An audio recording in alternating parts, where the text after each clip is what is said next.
Muy buenos días, mis amados hermanos. Les doy la bienvenida. Gracias por la oportunidad que tenemos y las gracias es al Señor de poder meditar en su palabra. Estamos con nuestra segunda clase de introducción al Pentateuco. Pero antes de proseguir con la clase, vamos a ponernos en las manos de nuestro Dios. Quiero pedirle a nuestro hermano Rolando que se conectó, creo, primero, para que por favor ore por nosotros y nos pongamos en manos de nuestro Dios. Señor nuestro Dios, bendito Padre, le damos muchas gracias en esta mañana, Señor, porque usted ha puesto en nuestro corazón el deseo de reunirnos a estudiar tu palabra. Le rogamos, Señor, que usted nos ayude a cada uno, que el Espíritu Santo que vive en nosotros nos ilumine para poder entender que la inteligencia que usted nos ha dado sea aumentada para comprender y después para poner en práctica. Por lo tanto, le rogamos que también nos dé sabiduría para practicar lo aprendido. En el nombre de Jesús. Amén.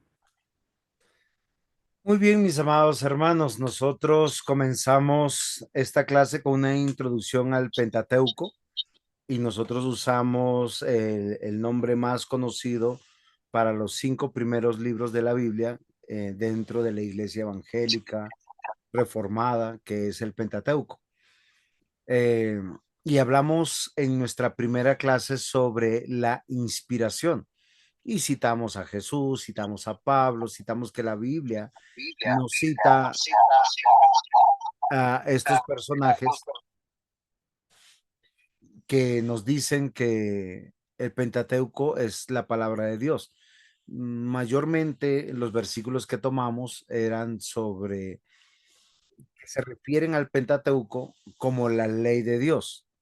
Es claro, entonces creo que por ahí, creo que hoy no está conectado el hermano Matías, él nos dijo, bueno, que había unas posturas desde la escuela de la teología de la alta crítica, sí, posiblemente gramatical histórica, de las hipótesis documentarias de las fuentes.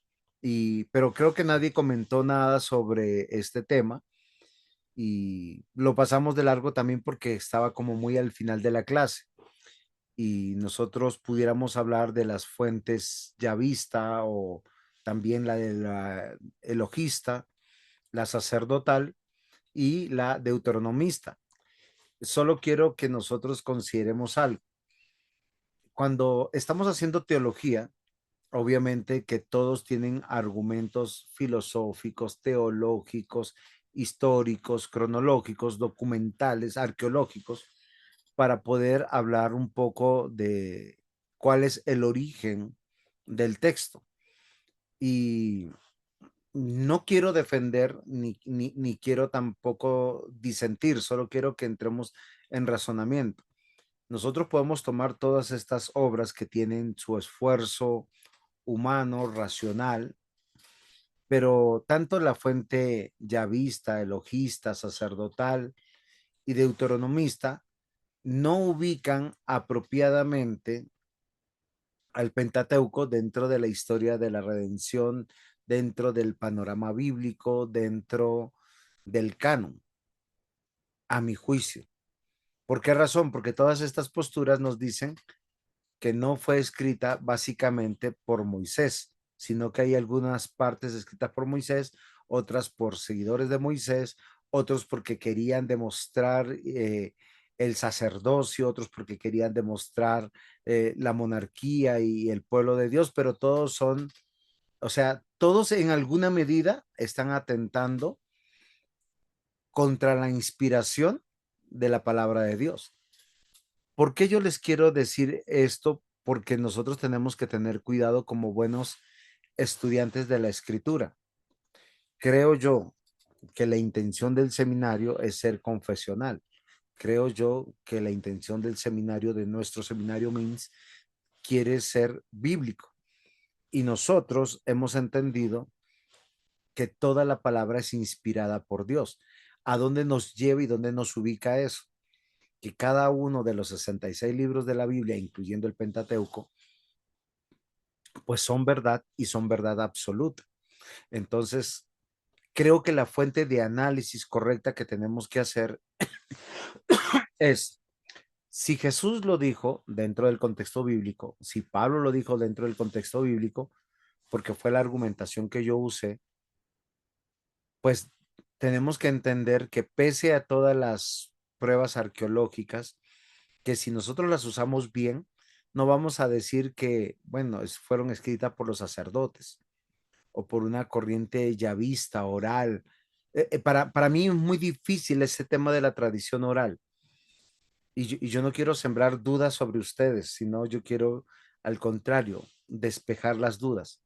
Y les voy a decir por qué no creo en la inspiración de esa tradición oral recopilada por Moisés que muchos dicen, porque hay algo que nosotros tenemos que entender y comprender a lo largo de la inspiración del Pentateuco, que es Dios quien habla. O sea, Él inicia su revelación y Él es el que se da a conocer. Cada fragmento que nosotros encontramos en los versículos bíblicos no son accidentales, no son casuales, no son dejados a la libertad del escritor. Dios nos dejó su palabra con un propósito. Y hay situaciones extraordinarias, maravillosas que encontramos en la escritura, como esos recursos soberanos que estoy poniendo en pantalla, donde está el fuego, el uso del agua, de sueños, de visiones, de milagros, de voces, pero que están compiladas dentro de la escritura para decirnos que el que habló fue Dios, que el que inspiró fue Dios y que lo que se dejó recopilado fue la voluntad de Dios, porque el ser humano usado por Dios es un instrumento en las manos de Dios, un recipiente. Y puede que esto sea muy peyorativo para nosotros, sobre todo nosotros que muchos de nosotros tenemos un concepto muy alto sobre nosotros mismos, sobre nuestro conocimiento de las lenguas bíblicas, sobre nuestro conocimiento de la historia. Y, y yo les voy a decir que hay un peligro en la teología lorito. ¿Saben qué es la teología lorito? La que yo leo de un buen autor y la repito sin discernir, sin pensar y sin filtrar por la escritura. Muy pocos hermanos leen toda la escritura dos, tres veces en el año o una vez en el año. En muchos casos solo han leído dos o tres libros o algunos libros de la escritura y copian lo que dicen los autores teológicos. Ahora, hay muy buenos autores teológicos, pero debemos recordar algo. No todo, no, mejor, no hay ningún teólogo que sea acertado al 100%, porque lo único que es inerrante, infalible, absoluto, perfecto y verdadero es la palabra de Dios. Y porque es el único medio que Dios dejó para que nosotros pudiéramos acercarnos y conocer a Dios. O sea, Dios se revela, el hombre recibe y por tanto nosotros proclamamos. Entonces, ¿qué debemos creer de la escritura? Que es inspirada por Dios. Y hay una parte que yo posiblemente por las razones del tiempo, en la clase pasada no pude avanzar mucho. Es la unidad del Pentateuco. Es que el Pentateuco no son 5 libros o 5 revelaciones. Es un todo y es algo orgánico, conectado íntimamente entre estos 5 libros que nosotros hoy los tenemos, como Génesis, Éxodo, Levíticos, Números y Deuteronomio, ¿sí? Y tienen un propósito. Y el propósito lo demarcó la misma escritura. Si yo les pregunto a ustedes, ¿qué es el Pentateuco? Alguno me va a poder decirme, no, es que es la historia del pueblo de Dios. Otros la historia de la creación. Otros de los orígenes de la cultura judía. ¿Hay algo de verdad en lo que yo acabo de decir? Claro, Muy bien. Usted lo han dicho, hay algo de verdad, pero ¿cuál es la verdad que dice la escritura sobre estos 5 libros? ¿Cómo las llama Jesús? ¿Cómo las llama Pablo? ¿Cómo las llama la misma escritura? La ley, la Torá. Ok. Y eso es muy importante que nosotros no perdamos de vista. Por eso nosotros no vamos a encontrar con detalle cosas que nosotros quisiéramos encontrar con detalle, como, venga, es que la Torá habla de la cultura judía o de los orígenes de los pueblos, del pueblo de Israel. Y a la verdad, eso no es cierto. Nosotros tenemos que reconocer lo que la misma escritura dice. Y en este sentido, yo quisiera que nosotros pudiéramos considerar lo que la misma escritura dice. Perdónme que, ok, acá estoy. ¿Cuál es el testimonio del Pentateuco de sí mismo? Y acá tengo algunas citas bíblicas que quiero examinar con ustedes para hablar de la evidencia bíblica de la inspiración de Dios. Miren, Éxodo 17:14 dice, y Jehová dijo a Moisés, escribe esto para memoria de un libro y di a Josué que raeré de todo la memoria de Amalek de debajo del cielo. Dios le está dictando a Moisés y le dice que él escriba.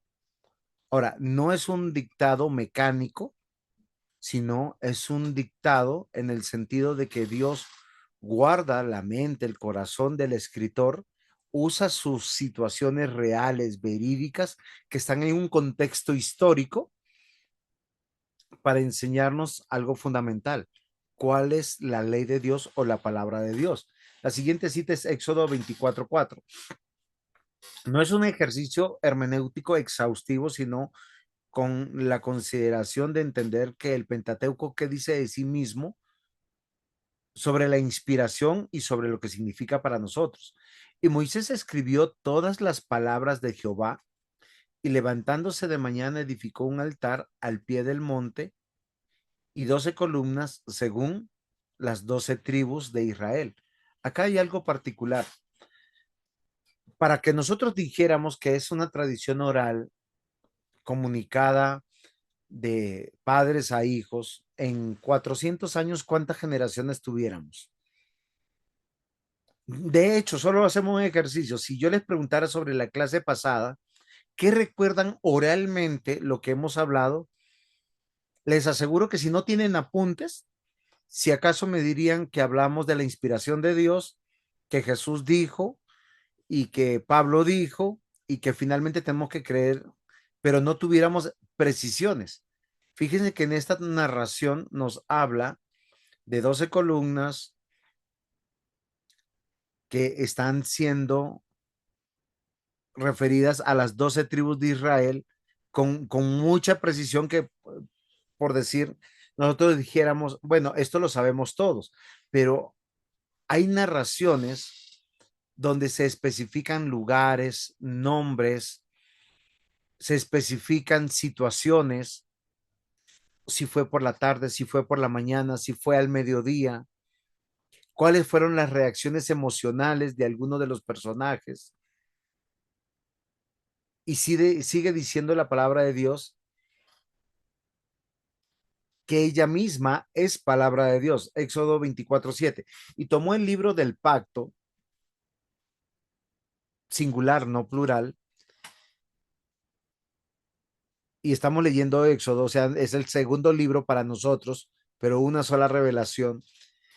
Y lo leyó a oídos del pueblo, el cual dijo, haremos todas las cosas que Jehová ha dicho y obedeceremos. ¿Por qué quiero hacer énfasis con este tema de la inspiración? Porque la clase de hoy tiene que ver con el gobierno de Dios y con la ley basado en el Pentateuco. Éxodo 34:27. Y Jehová dijo a Moisés, escribe tú estas palabras, porque conforme a estas palabras he hecho pacto contigo y con Israel.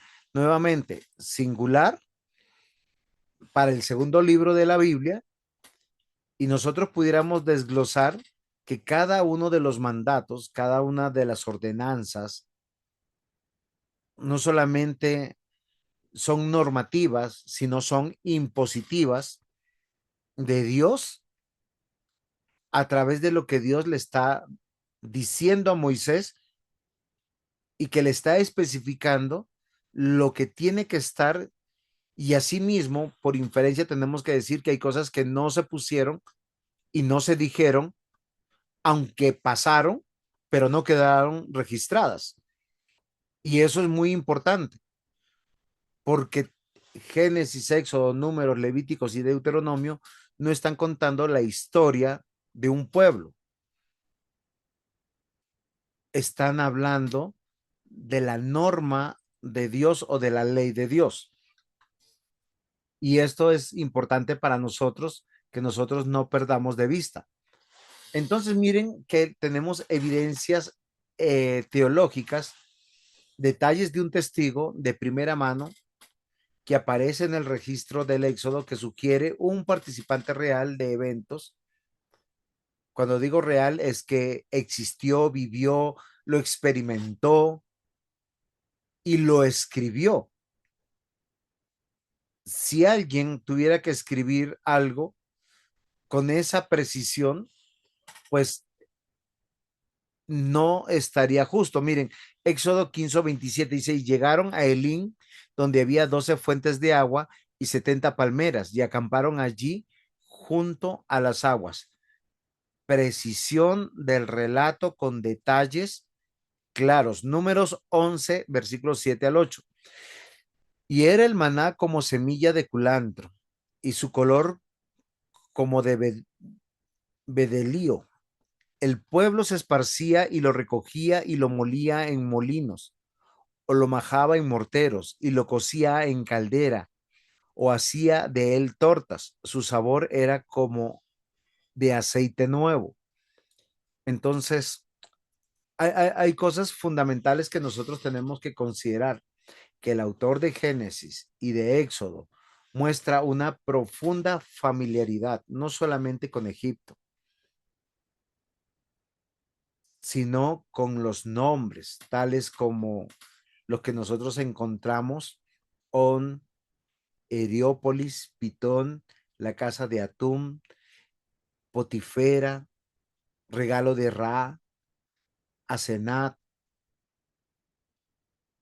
y nosotros pudiéramos tener toda una clase de de todos estos registros, que aún muchos de ellos solo se han descubierto muchísimos años después por la arqueología, para decirnos que sí existen. Por decir, para muchos críticos, el pueblo de los fenicios no existía, de los hititas no existía, tal como estaba narrado en la Biblia. Y solo posteriormente se ha podido corroborar que esto sí es una realidad, y nosotros tenemos que considerar que cada una de las narraciones, de las evidencias, de la inspiración, nos hace entender que la precisión histórica, cronológica, detallada, no solamente están en las ordenanzas, sino en lo que acompaña en su realidad contextual, histórica, cultural, social, religiosa, porque estamos en una historia levantando al pueblo de Dios en medio de unas sociedades imperiales conocidas, y muchas de ellas enemigos acérrimos del pueblo de Dios. Y Dios quiere que nosotros sepamos de primera mano, o sea, de la mano de Él, algo fundamental que nosotros tenemos que conocer.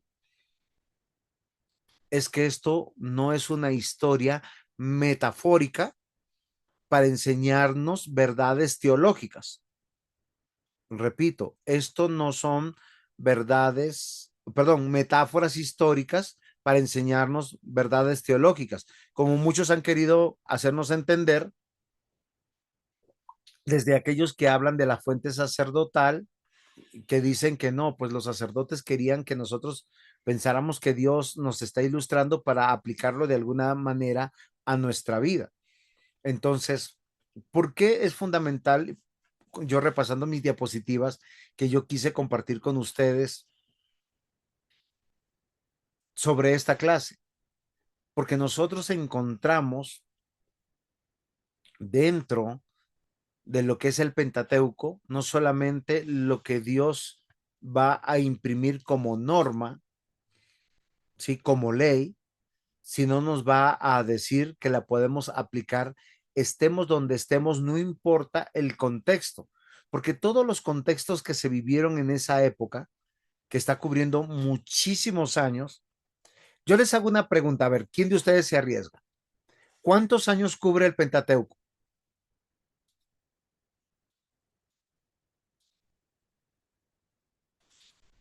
Unos 300. No, señor. ¿Quién se arriesga más? ¿Cuántos años de historia? Recuerden que Moisés está escribiendo al pueblo que está reunido en el Sinaí. Ese es el momento contextual que ellos van a recibir, son los primeros lectores y ellos están recibiendo unas respuestas. ¿Quiénes son? ¿De dónde vienen? ¿Por qué están ahí? ¿Para dónde van? En la revelación magna que es de Dios. Rolando, Creo que unos 2000. un poquito más. Pastor, disculpe, es que lo que pasa es que el Pentateuco comienza de Génesis capítulo 1, o sea, aquí estamos hablando de infinidad de años sí, y sin número, porque recuerde que el caos que hubo en la tierra, eso no tiene número de años. ¿Cuánto pasó? Sí, es Permiso, permiso. 3000 años, Permiso, pastor. pastor, para complementar lo que dice el hermano. Sí, pero nosotros dentro del mundo cristiano hay una hipótesis, seguramente hipótesis, de que la Tierra tiene desde la creación más o menos 6000 años. Le quito los 2000 años, y así saco la cuenta yo, le quito los 2000 años que estamos viviendo actualmente, y de ahí para atrás tengo 4000. Y de ahí la Biblia me da algunos parámetros que son con fechas, pero evidentemente que del Génesis adelante no hay una fecha exacta. Por eso dije 2000, no sé, o 2500, no sé cuánto es más o menos lo que se maneja. muy bien, mis amados hermanos. Yo les voy a decir que mis años de estudiante, hace unos 10 o 15 años atrás, cuando estaba muy apasionado estudiando, empecé a querer hacer una construcción de los años aproximados y es muy difícil, poniendo los reyes, los tiempos. Uno termina, por decir, con 4400, 4700 años, todo el Antiguo Testamento. Pero debemos recordar que Moisés está en un momento que va a preceder a la conquista de la tierra prometida y está al tiempo de los jueces y está al tiempo de la monarquía. Entonces estamos hablando unos 3000 y pico de años más o menos que habla. Ahora, yo entiendo lo que nuestro hermano Eric, ya le doy la mano, alguien levantó la mano, no recuerdo quién fue, pero yo entiendo lo que Eric dice sobre el tema de los miles o millones de años que hablan algunos frente a la teoría creacionista del Big Bang. Recordemos que es un sacerdote católico, teólogo, filósofo que presenta su argumentación. Muy bien, Eric, ya te doy la palabra. Entonces, él para dar coherencia y decir que hay un creador, hay una causa de todas las cosas y un entendimiento, habla del Big Bang como el origen de todas las cosas, desde la perspectiva filosófica, científica, racional en un sentido, pero pues nosotros cuando partimos de las declaraciones del texto bíblico, nos habla de un día, de 2 días. Claro que hay una contravención cuando usted llega al cuarto día, porque nosotros hablamos del primer día, del segundo día, del tercer día, pero en el cuarto día apenas está el sol y la luna. Entonces uno dice, ¿cómo así que los otros eran días? Pues hay que preguntarle a Dios. Ahora, no quiero sembrar dudas, solamente estoy hablando de la argumentación hipotética que se hace sobre los centenares o millones de años que pudiera tener para algunos la Tierra. Para dentro del contexto confesional reformado, en su gran mayoría, hablamos de 6.400, 700 años de historicidad, y eso que concuerda también, concuerda con los hallazgos arqueológicos, con los hallazgos históricos, con los hallazgos documentales que nosotros sí podemos tener y que la historia misma cuenta. Antes de eso, solo tenemos especulaciones, pero teológicamente tenemos que hablar de lo que la Biblia dice. Si la Biblia nos dice, pues tenemos que partir desde el evento de que Dios está hablando, por lo que ya hemos dicho en la clase pasada y en el tiempo que ha precedido a esto.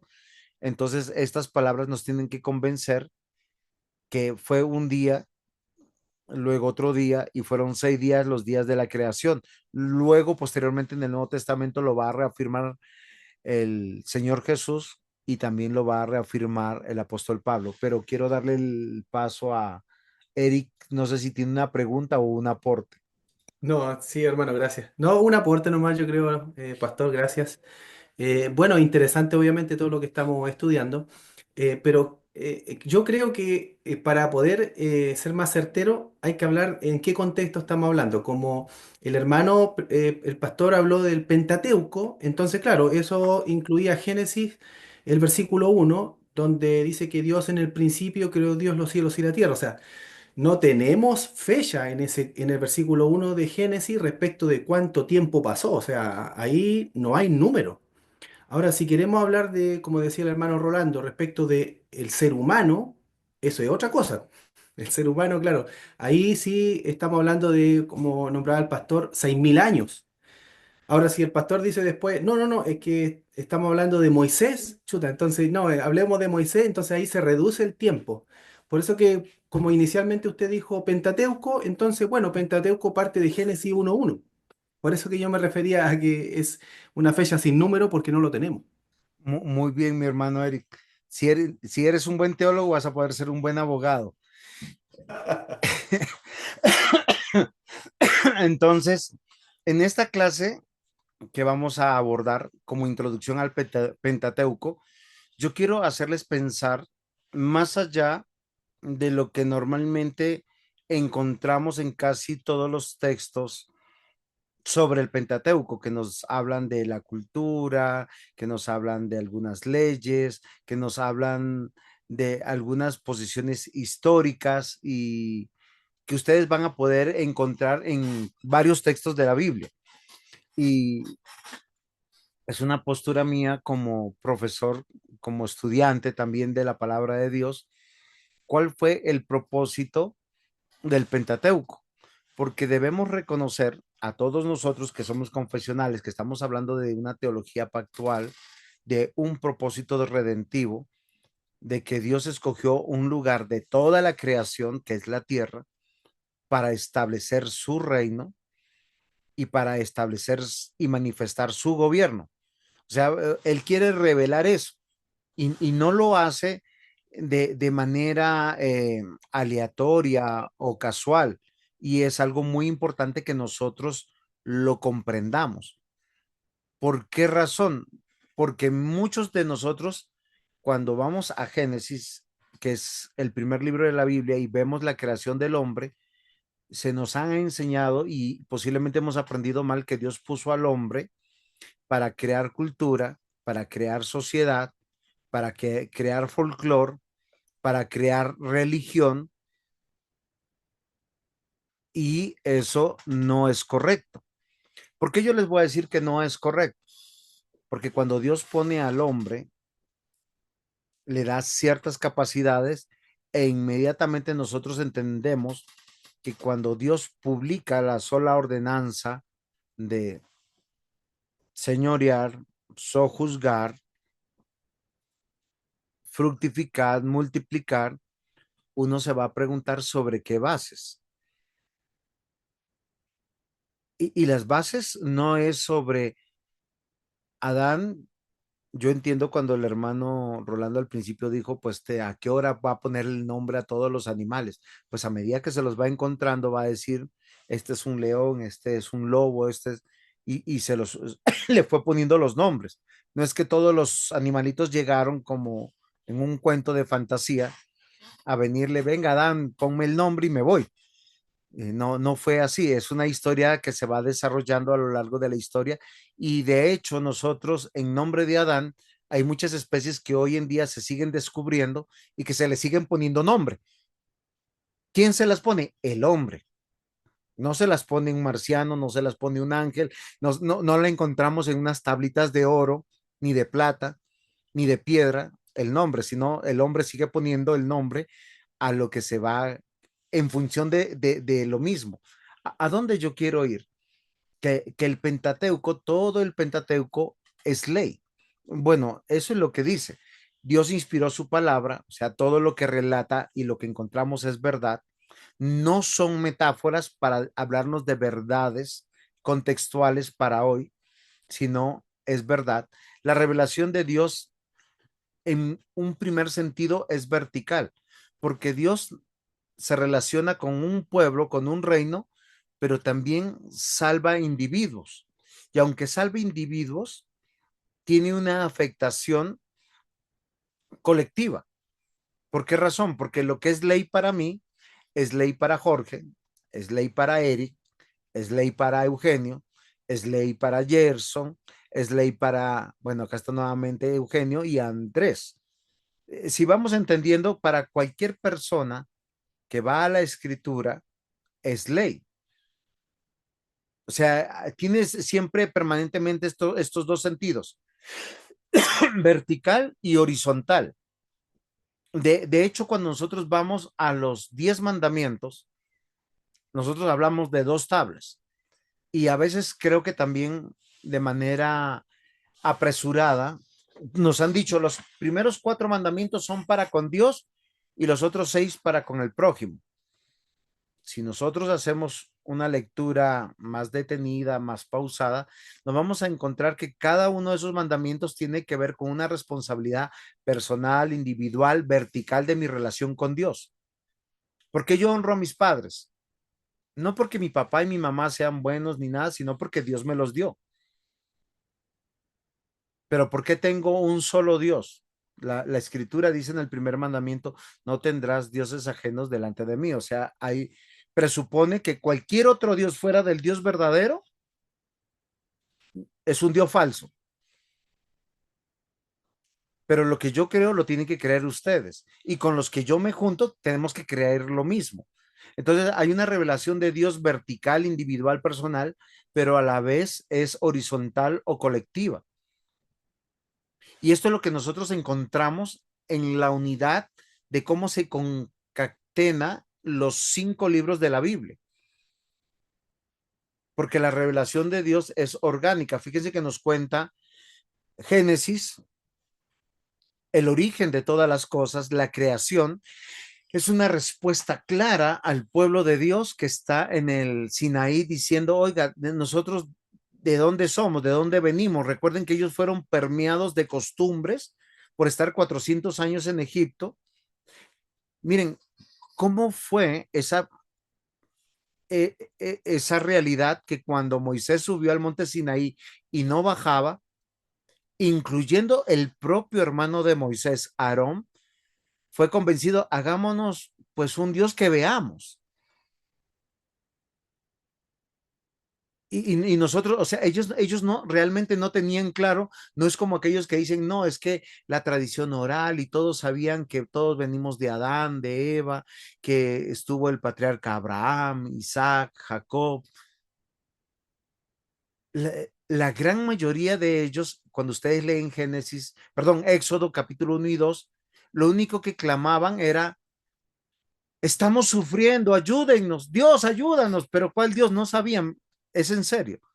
¿Saben qué dice Éxodo? Particularmente si ustedes leen, dice que Dios se acordó de su pacto y se acordó de que se había cumplido el tiempo.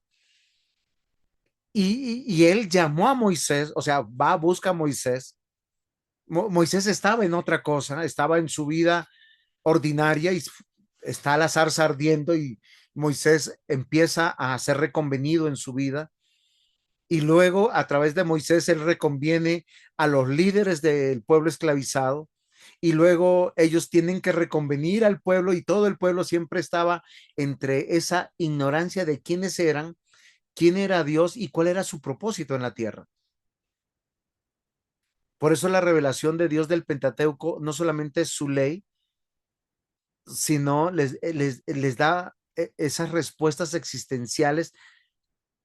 ¿Por qué estoy en este mundo? ¿Para qué estoy? Yo no sé si ustedes se han hecho esa misma pregunta y desde el cristianismo, no importa lo que estemos viviendo, Dios nos dice, es que tú eres mi hijo, yo te he redimido para que estés conmigo en la eternidad.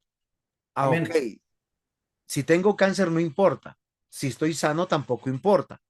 Si estoy siendo rico, no importa. Si soy pobre, no importa. ¿Por qué razón? Porque estoy de tránsito en esta vida.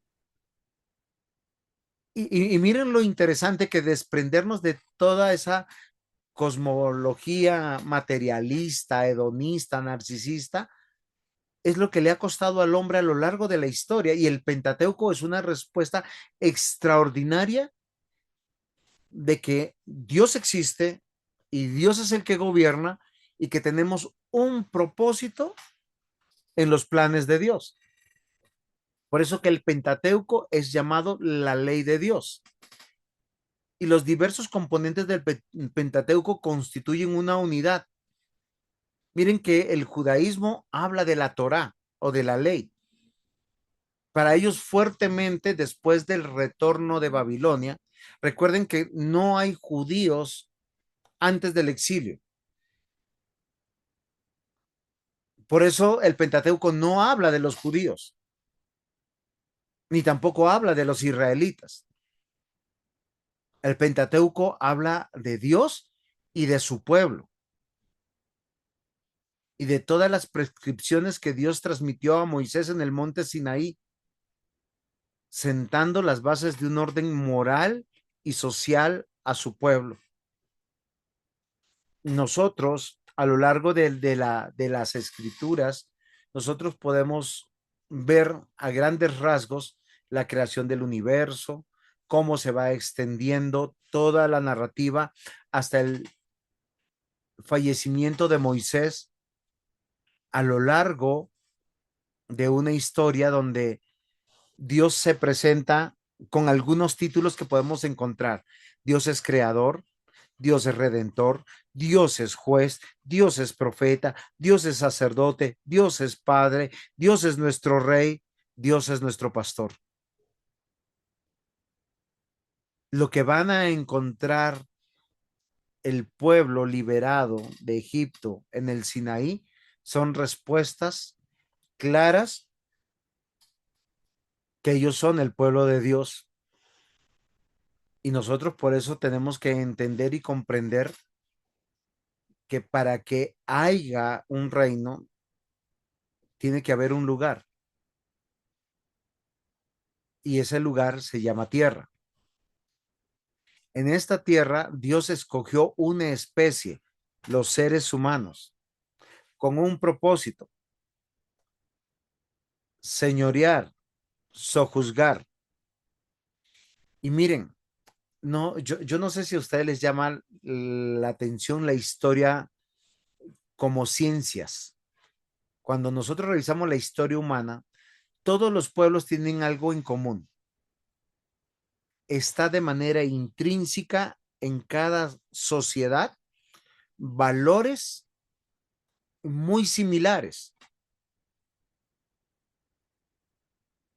que nosotros llamamos moralidad.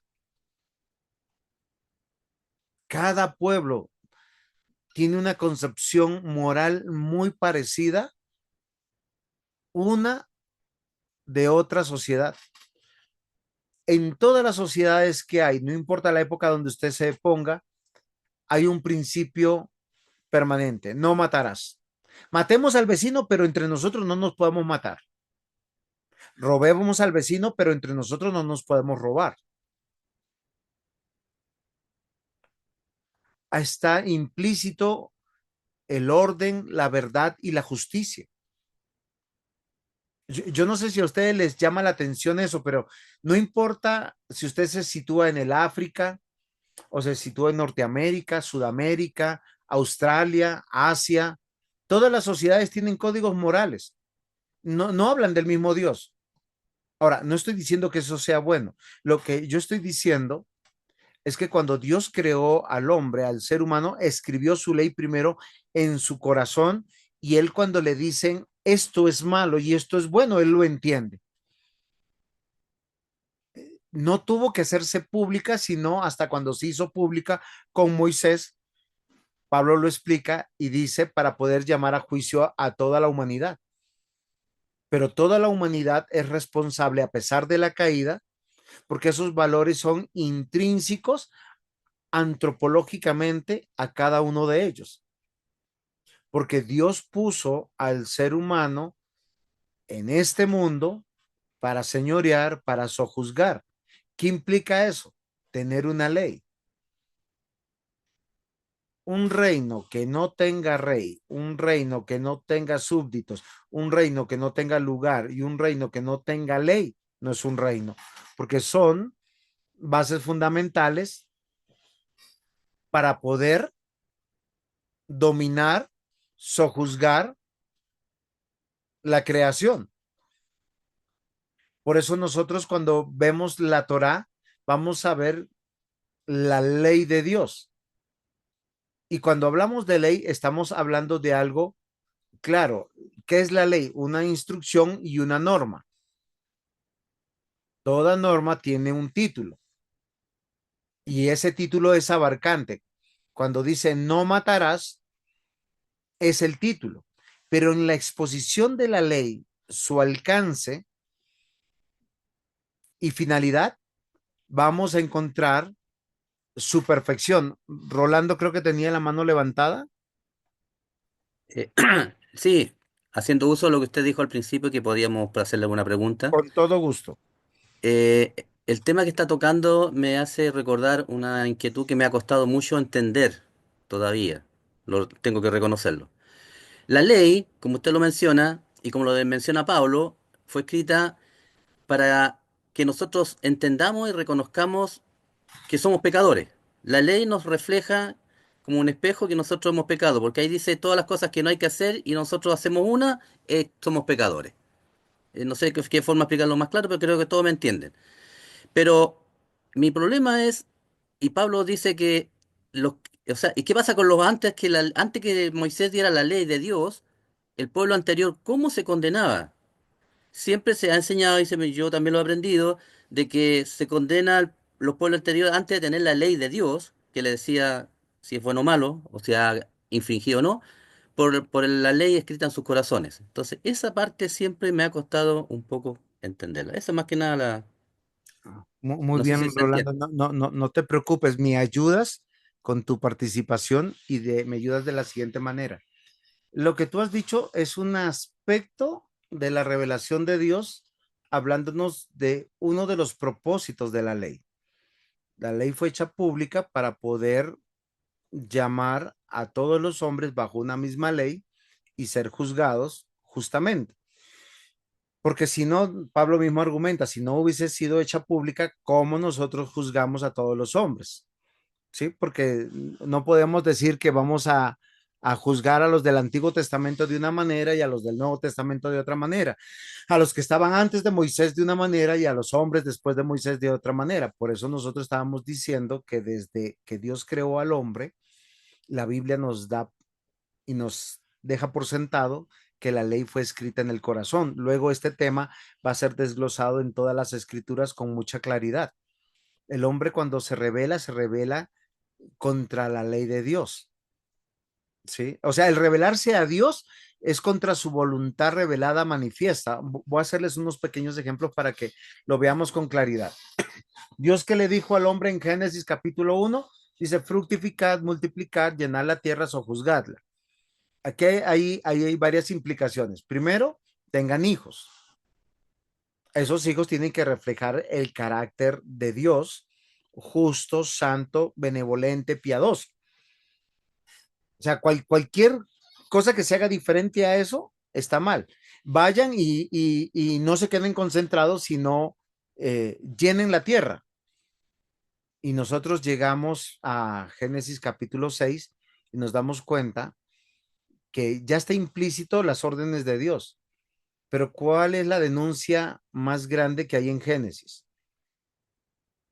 Que los hijos de Dios se fijan en las hijas de los hombres. Y yo sé que hay varias interpretaciones sobre este tema, pero vamos a hablar de las históricas y de las que nos mantienen un hilo concatenado hasta el día de hoy. La ofensa más grave es que hay dos linajes desde que Adán y Eva cayeron en pecado. Ellos tienen dos hijos, Caín y Abel. Caín mata a Abel y sobrevive la descendencia del mal. Génesis 4 lo narra de una manera dramática, o sea, son enemigos del pueblo de Dios. Pero luego nace Set, dice en Set se invoca el nombre de Dios, luego está Enoch que se sigue nombrando el nombre de Dios, está Noé y que está haya gracia delante de Dios. Hay un linaje del reino de Dios y hay un linaje antagonista que están y Dios, para Dios es aborrecible, pues es este yugo desigual. Pero hoy en día seguimos viviendo lo mismo. Muchos cristianos no le ven, bueno, yo soy cristiano reformado, tú eres católica, no, pues tenemos como algunas cosas en común. Tú vas el domingo a misa y yo voy para culto. Y nuestros hijos ya decidirán después, o quedan gnósticos, paganos, guateos, pero nosotros les predicamos. Es el mismo problema. Hay una norma que se violenta y Dios trajo juicio y la ley no estaba hecha pública, pero estaba escrita en el corazón de los hombres. Pasa el diluvio y luego tenemos en Can y Jafet, tres hombres, hijos de Noé. Dios nos dice que de esos tres hay una descendencia de la cual se abraza la descendencia de los escogidos, son de Sem, de donde van a venir los semitas, viene la familia de Abraham, de Isaac, que no son judíos, que no son israelitas,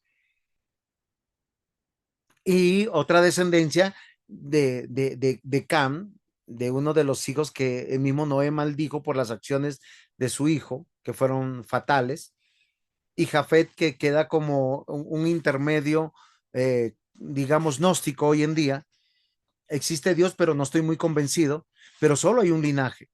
Pero fíjense que cuando la Torre de Babel se levanta, es una evidencia a ir en contravención a la norma de Dios. Génesis 11, y estoy haciendo mi tesis de doctorado sobre Génesis, eh, nos dice que ellos se unieron para hacerse un nombre, no para buscar la imagen de Dios y multiplicarla, sino para hacerse ellos un nombre. Ellos no querían llenar la tierra, ellos se concentraron en hacer una gran ciudad. Y miren que esto es claro, o sea, esto va en contra de las normas de Dios, porque si usted se superconcentra, termina no multiplicando, no señoreando, no sojuzgando toda la tierra. El propósito es extender el reino de Dios, para eso estamos aquí. Y es una contravención a la normatividad de Dios, y por eso Dios dice que como él ya había hecho un pacto con Noé de no destruir la tierra, que dijo, pues los voy a confundir. Y de una u otra manera ustedes van a salir por toda la tierra, y eso me parece maravilloso. ¿A dónde yo quiero ir? La ley de Dios, yo quiero que se saquen algo de su mente, porque normalmente nosotros decimos, para muchos reformados, lamentablemente dice, es que el Dios del Antiguo Testamento era cruel, terrible, había que cumplir la ley perfectamente para salvar. Y el Nuevo Testamento es el tiempo de la gracia. Acá se vale todo, no importa si no voy a culto, no importa si diezmo, no importa si ofrendo, no importa si me caso con una cristiana o con una filistea, de esas que son bien feas, aunque me parezcan bonitas. Ah, es en serio, se los pongo con toda claridad porque algunos dicen, no, yo, pastor, yo la voy a convertir, la voy a discipular. Ya casi alcanzo la maestría, entonces ella es mi primer grado. No, eso no funciona así. Para Dios sigue siendo aborrecible. Son las mismas luchas que hay en el Antiguo Testamento. Queridos hermanos, todo el Antiguo Testamento es una manifestación de la salvación por gracia. Y la ley, querido hermano Rolando, sí, yo entiendo la comprensión que Pablo dice que por la ley conocemos el pecado. Lo pongo de esta manera. Usted llega a la casa de un cristiano y a veces en las puertas de su casa o de sus columnas o de sus paredes están los 10 mandamientos. Y usted puede mirar los 10 mandamientos, leerlos y decir, por eso no soy cristiano. Porque si vengo a la iglesia, todos son prohibiciones. No tendrás dioses ajenos, no te harás imagen ni ninguna semejanza, no jurarás, acuérdate del día de reposo para santificarlo, honra a tu padre y a tu madre, no matarás, no robarás, no adulterarás, no hablarás falso testimonio, no codiciarás. No, yo no puedo, no voy a ser cristiano. Eso es una forma de ver la ley de Dios. ¿Saben cuál es la forma correcta? Que en Cristo todo eso está cumplido a mi favor. Y Cristo va a hacer que yo me deleite en eso. Y sí, por la ley de Dios, yo conozco cuál es la transgresión, pero por la ley de Dios conozco la gracia de Dios. Por la ley de Dios, yo conozco que ser fiel, honesto, verdadero, justo, es maravilloso. O sea, es totalmente diferente verlo desde la perspectiva de haber nacido de nuevo, porque la ley de Dios no me salva porque yo no puedo cumplirla perfectamente. Pero si yo la pongo en práctica, toda la Biblia no dice que es una carga pesada que yo no pueda cumplir, dice que es deleitosa. Bienaventurado el hombre, o sea, feliz, dichoso. Yo no me imagino al primer cristiano, ¿cómo así que no matarás Dios? Y ese sinvergüenza que me robó, pues Señor Dios, si quieres, mátalo tú. No, mentira. Eh, lo que yo quiero que piensen correctamente, que nosotros sabemos que la ley de Dios es buena y es perfecta en todos sus aspectos de la vida. Por eso, toda ley, para ser ley, tiene un título, tiene una exposición, tiene un alcance y tiene una finalidad. No matarás. Todo el Pentateuco nos va a hablar de muchos títulos de la ley. Miren, queridos hermanos, el pueblo judío ha hecho un gran ejercicio. Nos ha hablado primero de tres tipos de leyes: la ley civil, la ley ceremonial y la ley moral. Para nosotros la ley moral es, son los 10 mandamientos. Éxodo 20, Deuteronomio 5. Las leyes ceremoniales, todas las que tienen que cumplirse frente al templo, y las leyes civiles, todos los que tenían que hacerse con relación a la nación de Israel. Eso es verdad, ¿sí o no? Eso nos han enseñado. Les pregunto, ¿esas tres leyes están vigentes? Arriesguense, que yo les quiero Sí, decir que están equivocados. sí, sí, están vigentes. Están vigentes. Sí. Muy bien. Si no las cumplo, bueno, el Señor Él las cumple por mí. No, no, no, no, no, de eso no se trata. Ah, ya. Es que cuando nosotros vemos las leyes que están en el Pentateuco, los estudiosos que han desglosado versículo a versículo, que han encontrado cada prerrogativa, orden, mandamiento, han encontrado 613 en su gran mayoría y las reunieron en un documento que se llama el Talmud. Y ellos de manera muy específica, con cada versículo de la Biblia, si ustedes hacen, eh, eh, van desglosando y van leyendo, ustedes se van encontrando con una ley. Lo interesante de estas 613 leyes es que no hace diferencia de ley civil, ceremonial o moral. Es una norma. Recuerden que nosotros cuando pensemos es una norma que tiene un título. Voy a hacerles un ejemplo de lo que dice, por decir, dentro de estas 613 leyes, toman uno de los textos de la Biblia que está en Deuteronomio 6:5. Acá hay una ley, amar a Dios. Ese es el título. La pregunta es, ¿cómo yo profundizo frente a eso? ¿Cuál es el propósito, el beneficio y la sanción? Porque nosotros a veces somos muy simplistas y de una manera eh, a veces irracional, porque vemos que no matar es del prójimo hacia mí, pero de mí hacia el prójimo puede pasar cualquier cosa. Y si no lo puedo cumplir, ay Señor, ¿me perdonas?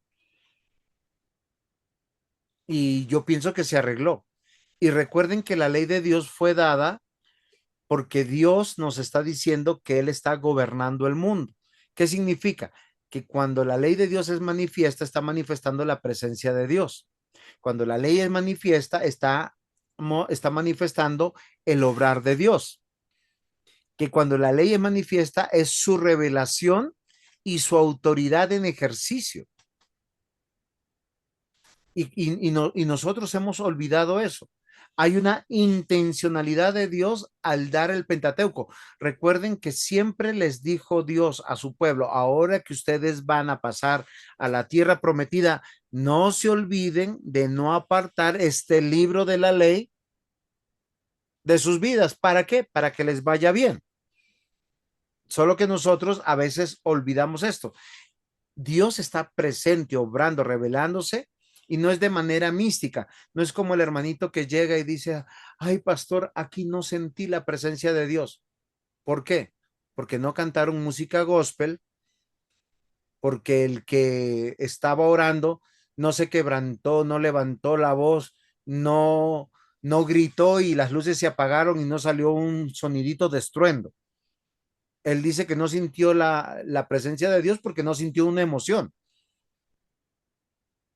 En las iglesias bíblicas casi siempre cantamos himnos, leemos la Biblia, oramos con mucha devoción, con mucho respeto, o sea, casi en silencio, solo se escucha al que está presidiendo, pero los hermanitos que vienen de estas ideas místicas dicen, no sentí la presencia de Dios. Yo no sé si a ustedes les ha pasado.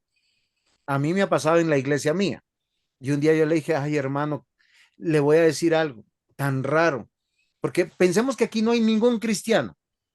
Pero si usted es el único cristiano y el Espíritu Santo está en usted, usted debió haber sentido la presencia de Dios o se le fue. ¿Sí se dan cuenta? Queridos hermanos, cuando nosotros cumplimos la ley de Dios, abrazamos la ley de Dios, estamos entendiendo el propósito que Dios tiene para con nosotros, para con nuestra vida. Y Dios es glorificado, honrado en el cumplimiento de la ley. Y ya les voy a decir por qué les estoy haciendo tanto énfasis y frente al Pentateuco y todo esto. Porque Dios es creador y sustentador. Porque Dios está gobernando y es providente. Cualquiera de las acciones suyas tienen una implicación de gobierno de Dios. Me explico, ustedes son miembros todos de una iglesia, ¿cierto? Todos tienen dones y talentos diferentes. A no ser que usted no sea el pastor de la iglesia, pues la iglesia es sostenida a través de los recursos que vienen de parte de usted y de su familia. Dios está gobernando y es providente. Hay leyes específicas. Llama usted diezmo, ofrenda, pero hay que sostener la iglesia. La iglesia no es que, Señor, oramos y las cuentas se pagaron de la luz, del agua, mágicamente. Queridos hermanos, Dios llama, capacita y envía, pero no es en el aire, es bajo su ley. Siempre ha sido el plan y por eso el pueblo que salió de Egipto, como no sabían quiénes eran, como no sabían a quién servían, no sabían para qué existían, Dios les da su ley y les dice, yo soy su creador, soy su sustentador, soy su gobernador, yo soy quien pueden confiar. Él los llamó, los capacitó y los va a enviar. Y el Pentateuco es indispensable para comprender la Biblia en su conjunto, en todas y cada una de sus páginas. ¿Ustedes sabían eso? Sí. Muy bien, les hago una pregunta a ustedes que son maestrantes. ¿Cuántos grupos de la Biblia está dividido el Antiguo Testamento?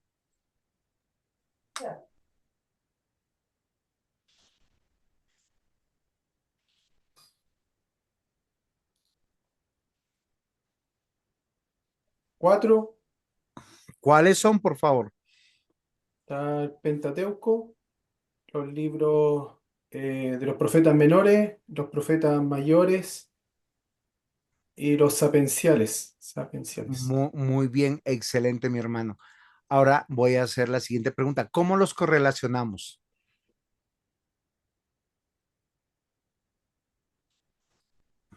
¿O simplemente están ahí por casualidad? ¿Alguien se los ocurrió así y bueno, los aceptamos? ¿Cómo los correlacionamos? O sea, nosotros tenemos, los de acá, los occidentales, tenemos el orden distinto de los israelitas. Pero Sí, me faltó uno que son los históricos, es decir, nosotros decimos en orden Pentateuco, histórico, los sapiensales, después los profetas mayores y profetas menores. Ahí están. sí, ok. Pero ¿cómo los correlacionamos? Usted lo que acaba de decirme es verdad, pero yo les pregunto cómo los correlacionamos. Es que a lo mejor la palabra no se entiende bien, que por lo menos yo no la entiendo bien a qué se refiere con correlacionar. Que tengan un propósito histórico. Miren, acá están los libros que usted me acaba de decir, la ley, que es el Pentateuco, los históricos, que nos hablan de la historia de la monarquía, de cómo está el orden de gobierno, los poéticos y los proféticos. Cuando yo les digo cómo los correlacionamos, es cómo le encontramos sentidos que son una revelación orgánica, un solo mensaje, todos ellos. Hermano, bueno, disculpe. Sí, cuando usted dice un solo mensaje, a mi mente se me viene lo principal. Fue el Señor Jesucristo que les dijo, acordémonos a los caminos de Maús, que toda la ley y los profetas hablaban de él. O Sí, sea, todo el Antiguo Lucas Testamento. 24. Exacto, hermano, eso para Muy mí. bien. Con relación a mi clase de hoy, voy a hacer un pequeño ejercicio y espero que me tengan paciencia. Acá está la ley.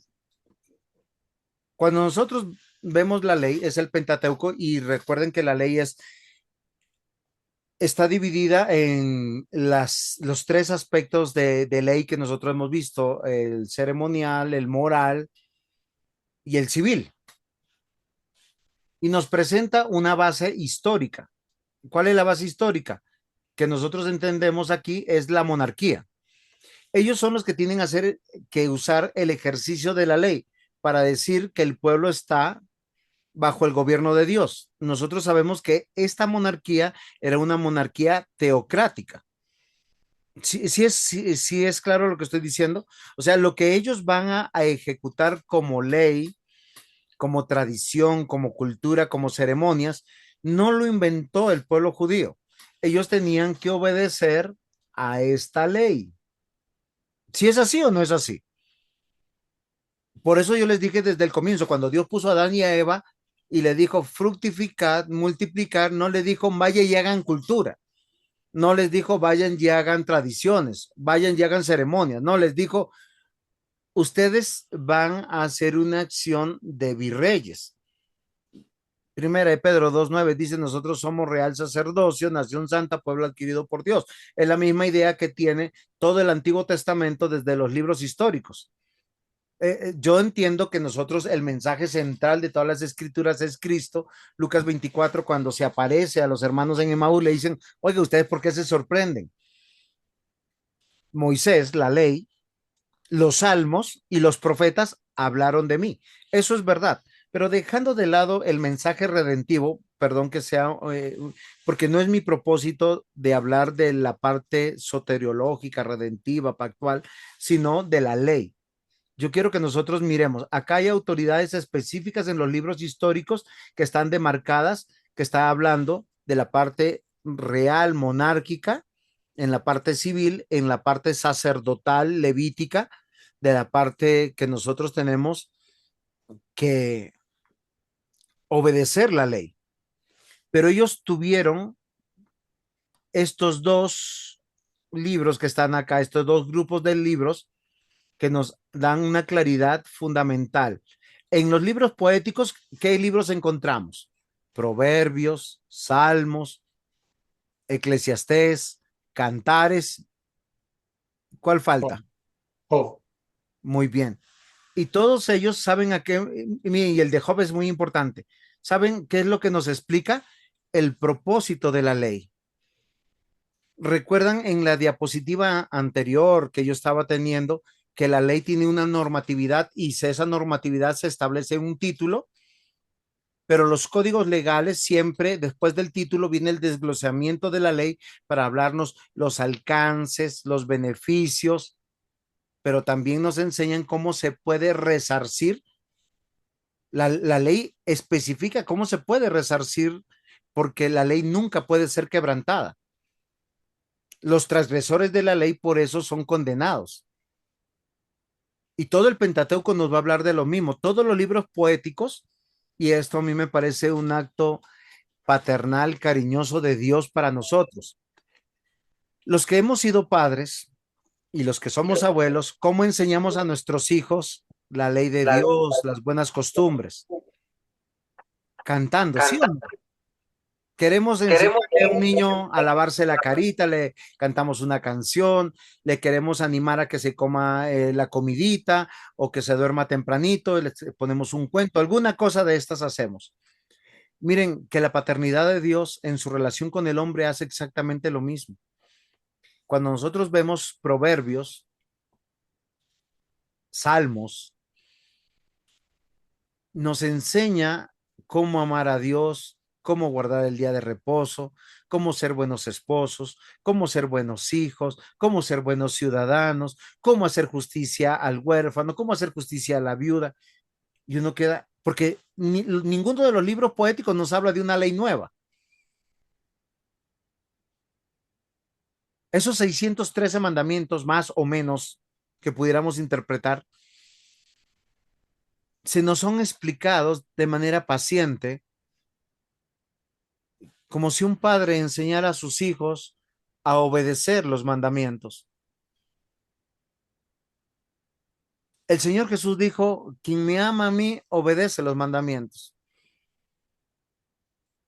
Es muy interesante y son los mandamientos de Dios que nos dicen cómo vivir en sociedad, la ley civil, que nos dice cómo vivir de manera litúrgica, que sería la parte ceremonial. Eso no ha cambiado. Todos nosotros vivimos bajo una misma nación también. Y eso es extraordinario. Y la ley moral es lo que está determinado como bueno, santo y agradable. O sea, todo lo que es bueno procede de Dios. Por eso no existe lo amoral, lo neutral, como muchos quieren hacernos entender. ¿Y qué hicieron los profetas, queridos hermanos? Cuando usted va a los profetas, estos profetas hicieron algo interesante. Denunciaron la transgresión de la ley y nos presentaron a Cristo y nos presentaron al Mesías y nos presentó la obra redentora de Dios y el carácter misericordioso, paciente, longánimo de nuestro Dios. Amén. Ahora sí nos damos cuenta de la importancia del Pentateuco.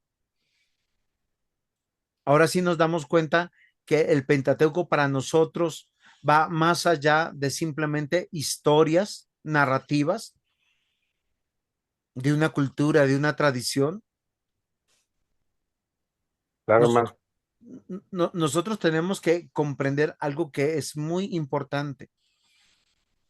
El Pentateuco está manifestando el reino de Dios.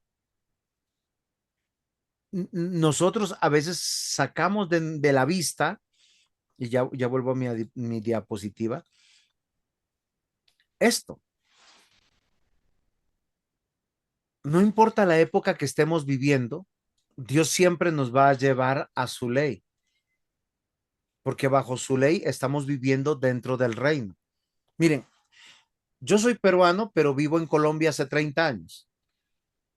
amo Colombia, pero ¿cómo yo demuestro que amo a Colombia? Porque obedezco las leyes de Colombia. Tengo documentos colombianos, tengo mi esposa que es colombiana, mis hijos son colombianos,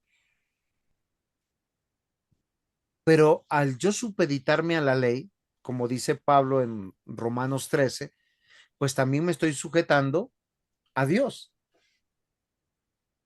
Cuando nosotros vemos Deuteronomio, Dios está exaltando su presencia, su gobierno, su obrar en medio de nosotros. Por eso, cuando nosotros decimos que somos cristianos, estamos viviendo una supracultura, porque los principios, verdades aún están vigentes. Y uno dice, pero ¿cómo así? Sí, claro. Es que en cualquier época no matarás, sigue vigente. Hacer justicia al huérfano, a la viuda, al extranjero, contribuir para ayudar, para el sostenimiento del templo, de la iglesia, de los siervos de Dios, todavía está vigente. Y algunos dicen, no, pero es que el Nuevo Testamento no habla de diezmo, habla de ofrenda. Pues como tú le pongas el título, es exactamente lo mismo, ser generoso y dar. La palabra de Dios no ha cambiado, sigue siendo la misma. Hay un Dios. Por lo tanto, solo hay una fe y una religión. ¿Qué es la religión? Todas las actividades, ceremonias que nacen de nuestra fe para glorificar a nuestro único y verdadero Dios. Y ese único y verdadero Dios se manifiesta como Rey y Salvador. Hay un pueblo que está cobijado bajo esta ley, que se siente identificado en esta ley, que se siente deleitoso bajo esta ley, lo que nosotros llamamos habitantes, siervos, vasallos. La iglesia dice que son imagen y semejanza. En el Antiguo Testamento, nosotros lo vemos desde Génesis. Mi imagen y semejanza poblará toda la tierra. Y desde la perspectiva del Nuevo Testamento dice que todo aquel que ha nacido de nuevo, nueva criatura es. Las cosas viejas pasaron, todas son hechas nuevas. ¿Cómo así que son hechas nuevas? Sí, Señor. Estamos siendo conformados a la imagen y semejanza de Cristo, viviendo una misma ley que nos lleva a cultura, a hábitos, que nos deben identificar. El hecho de que seamos peruanos, colombianos, chilenos, esa es una razón de esta jurisprudencia mortal terrenal, pero todos nosotros tenemos algo en común, miembros de la patria celestial, hijos de Dios, siervos de Cristo, siervos de Jesucristo. Y el Pentateuco, esa es la idea que nos quiere dar. No se amolden a ninguna nación vecina de ustedes. Y ellos estaban rodeados no de una cultura, sino de diversas culturas. Y Dios dice que todas eran malvadas, idolátricas, ajenas a Dios. ¿Preguntas hasta aquí, mis amados hermanos? No, ¿Aportes? no, está bien, hermano, está bastante claro. Yo quisiera que a partir de esta clase nosotros podamos abordar el Pentateuco no solamente como algo metafórico o historias de las que tenemos que aplicar, porque a veces nosotros decimos, ah, mire, así como Abraham, así como Isaac, así como Jacob. Queridos hermanos, en todo el Pentateuco nosotros vamos a encontrar algo fundamental, el cómo vivir para agradar a Dios. Y aunque nosotros encontramos una historia progresiva, Génesis, Éxodo, Levítico, Número, Deuteronomio, Dios va alimentando su revelación del cómo vivir para agradarle a Él y las consecuencias cuando transgredimos, violentamos su norma.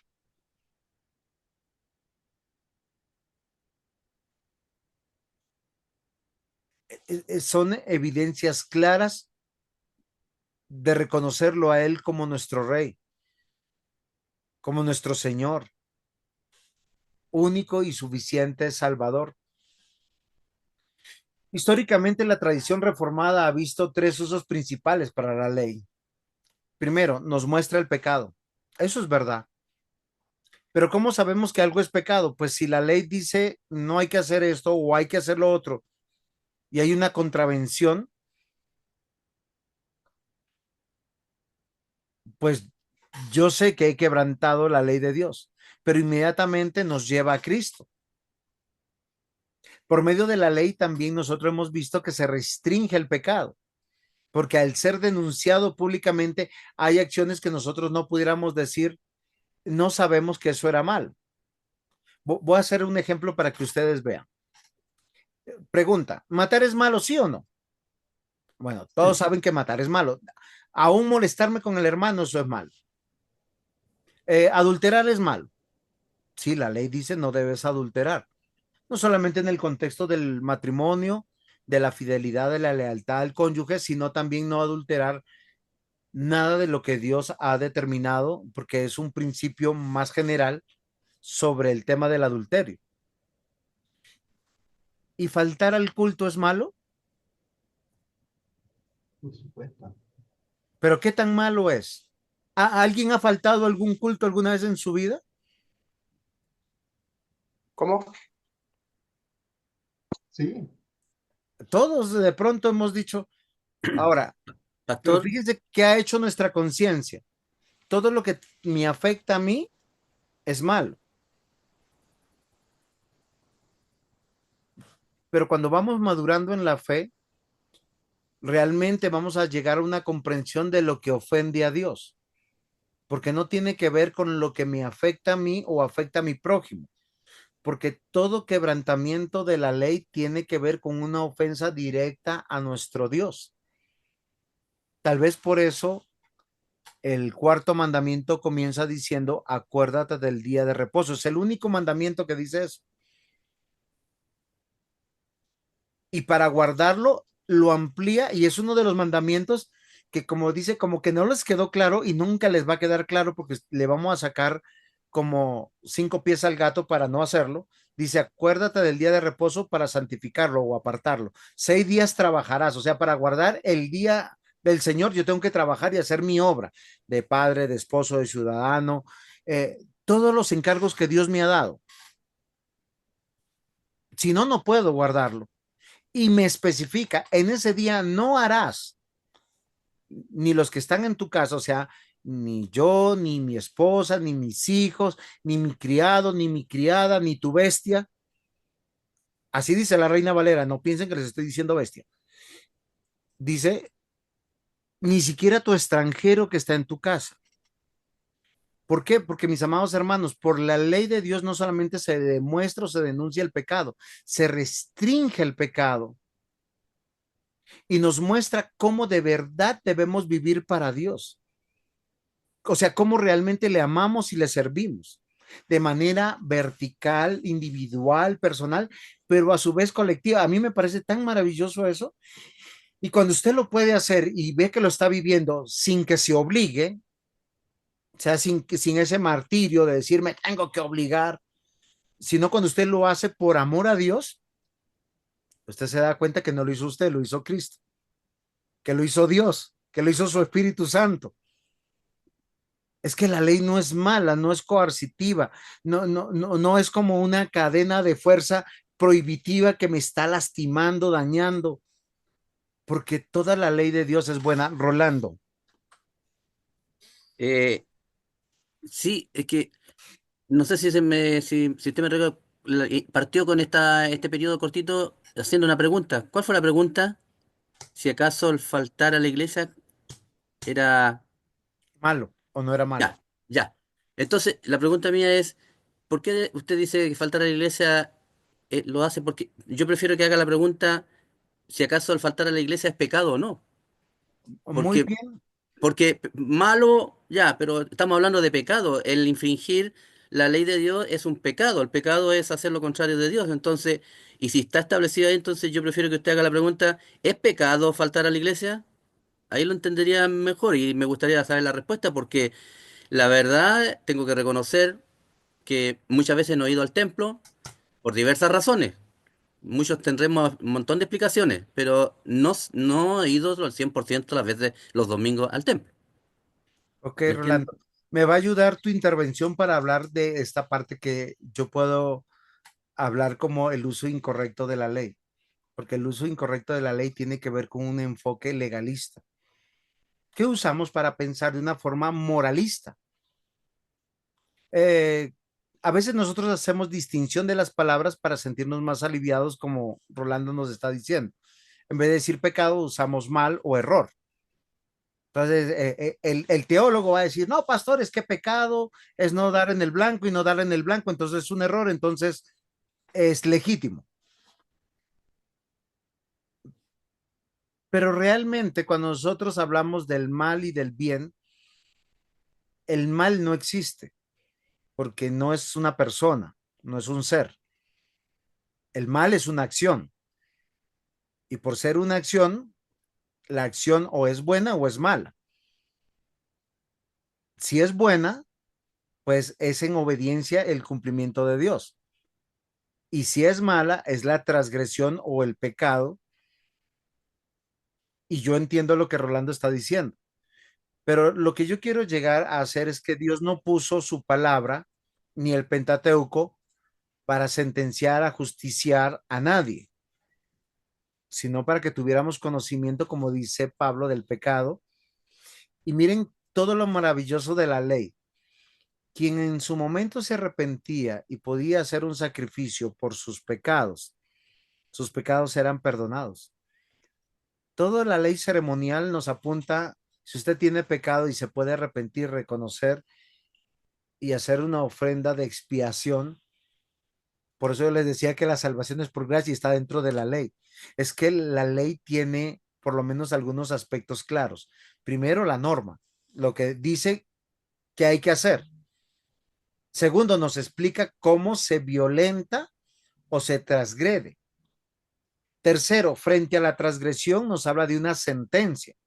Toda buena ley civil, religiosa, moral, tiene eso. Y tiene una cuarta parte o faceta a la ley, y es la satisfacción. O sea, ¿cómo se puede resarcir? Porque la ley nunca puede ser realmente transgredida.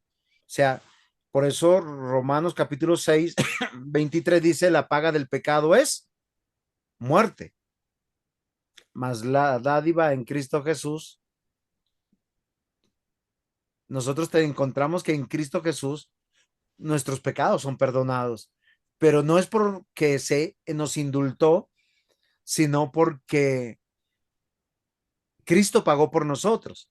En la ley, en el Pentateuco, así como nosotros vemos como consecuencia la transgresión, la vergüenza, la sentencia que acusa, también vemos en toda la parte ceremonial lo que Hebreos dice de los machos cabríos, de los becerros, de las ovejas, de los palominos que se llevaban para expiación. Por eso el uso incorrecto de la ley me llama a obligarme o a pensar que lo tengo que hacer por obligación. Yo puedo ir a la iglesia no para deleitarme de la presencia de Cristo, que ese es el cumplimiento de la ley, porque para eso fue llamado Adán el primer día del hombre, el séptimo día de Dios, a contemplar, a deleitarse de la obra de Dios. Para eso fue hecho el día de reposo. Dios santificó ese día. Y hoy nosotros vamos a la iglesia no para mostrar que no peco, sino para deleitarme realmente de Cristo. Por eso canto, por eso oro, por eso escucho su palabra, por eso presento diezmos, ofrendas, como usted lo llame, porque todo cristiano obedece por gracia, porque si obedece por sí mismo, lo está haciendo para su propia gloria. Y la Biblia dice que nadie puede jactarse del cumplimiento de la ley. Efesios lo explica de esa manera. El versículo 8 y 9 de Efesios 2 dice que la salvación es por gracia sois salvos por medio de la fe, esto no es de vosotros, pues es un don de Dios, no por obras para que nadie se gloríe, pero inmediatamente nos llama a vivir una vida nueva de cumplimiento, de obediencia, y dice, porque somos, ¿cómo dice Efesios 2:10? ¿Alguien se lo sabe? Somos escrituras suyas, somos escrituras suyas, creados en Cristo Jesús para buenas obras, Muy las cuales Dios bien, preparó de antemano para que anduviésemos en ellas. ok. O sea, nosotros no obedecimos, el que obedece es Cristo en nosotros. Y el deleite que encontramos en eso. De eso se trata. Entonces, la ley, en ese sentido, nosotros tenemos que considerar que nos lleva a Dios. Rolando, otra vez, cuéntame. Sí, derivado de esto que se está conversando, que es súper interesante, sobre la ley, como usted lo mencionó dentro de los 10 mandamientos, si yo miento y después me doy cuenta, yo me tengo que arrodillar, si soy cristiano, me retracto y me da vergüenza y le pido perdón a Dios porque pequé. ¿Pequé en qué? En mentir. Transgredí uno de los mandamientos. O sea, yo pequé. Entonces, pero hay otro mandamiento que es el que usted está hablando, de guardar el día de reposo. Entonces, la pregunta es, si yo entonces no voy, no guardo, ahora no voy al templo. Ahora yo también considero de que, y es una parte mía, que a lo mejor el guardar el día de reposo no tan solo lo puedo hacer en el templo. Ya, pero aparte de eso, pero si no voy al templo, falto, no guardé el día, también supuestamente pequé, po. Y también debería pedir perdón entonces porque no fui o no guardé el día de reposo. Esa es mi pregunta. Bueno, te lo pongo de esta manera, o puedes ir al templo y puedes seguir quebrantando el mandamiento, Por supuesto. porque no es la acción de ir, es entender del propósito por qué vamos. La Biblia dice que vamos para deleitarnos en la presencia de Cristo, porque Cristo ha hecho tabernáculo de nosotros y ese día es un día donde Él es glorificado, donde, como dice Romanos capítulo 12, dice, nos presentamos como sacrificio vivo, santo y agradable a Dios, que es nuestro culto racional. O sea, si yo entiendo y cambio, yo tengo que entender, ¿sí? Que nosotros tenemos que estar en la presencia de Dios deleitándonos de la obra de Dios. Citando Lucas 24:27, lo que nuestro hermano Eric dijo hace un momento, básicamente quien obedece el Pentateuco está buscando de Cristo, quien obedece se está deleitando de Cristo. Y realmente en la parte de cultica o ceremonial son un par de horas, es todo un día en diversas actividades buscando de Dios en la presencia de Cristo. Jorge. Ahí sí. En relación a lo que estábamos conversando, acerca de, de asistir a la congregación para darle culto a Dios, ¿ya? En Hebreos 10, 24, 25 dice, y consideremos unos a otros para estimularnos al amor y a las buenas obras, no dejando de congregarnos como algunos tienen por costumbre, sino exhortándonos, y tanto más cuando veis que aquel día se acerca. Muy bien, perfecto. No lo hubiese dicho mejor. Muy bien, mi hermano Jorge, muchas gracias por ese aporte. La parte de Hebreos es muy importante porque habla en el contexto ceremonial de que Jesús es el gran sumo sacerdote. Aquí no me vayan a crucificar, esto es una interpretación mía y si estoy equivocado, yo acepto todas las reconveniencias. Posiblemente en la eternidad vamos a seguir teniendo un mismo día donde vamos a deleitarnos con Dios y otros 6 días para poder seguir viviendo para Dios, deleitándonos de la presencia de Dios bajo las mismas leyes de Dios, porque el día de reposo no es una tradición religiosa, es una realidad que está manifiesta en toda la escritura. Lo que nosotros hacemos con el día de reposo hoy, lo haremos también en la eternidad. ¿Por qué razón he llegado a esa pequeña convicción bueno, es grande y pequeña a la vez? ¿Por qué razón? Porque la ley de Dios es permanente, nunca será abrogada y siempre está en dos perspectivas, vertical y relacional. Y nosotros seguimos viviendo la ley y no es malo estar en comunidad.